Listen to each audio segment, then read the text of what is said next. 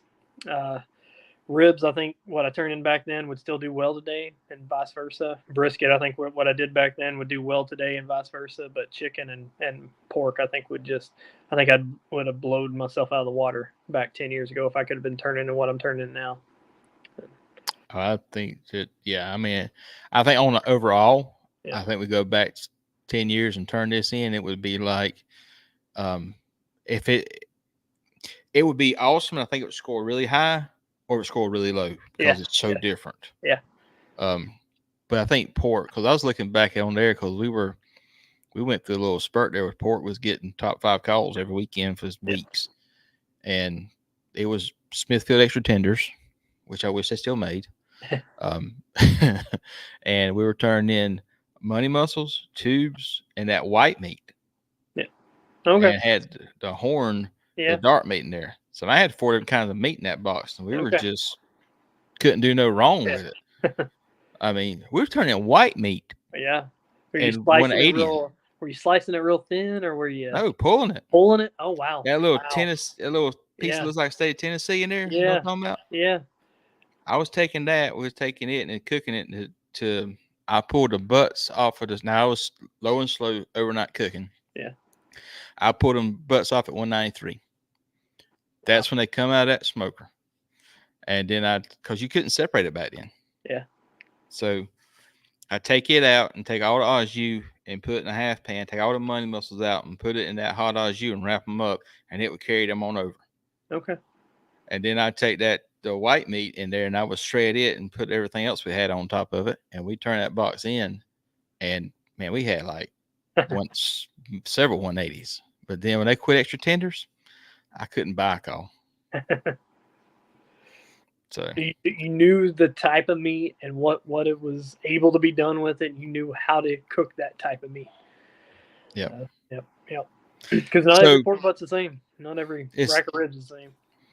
It's not. And so one of the questions I wanted to ask kind of got a little off topic here, but for the Royal Invitational, if you're like me, I'm cooking the same brand, the same weight, the same thing every weekend. Yeah.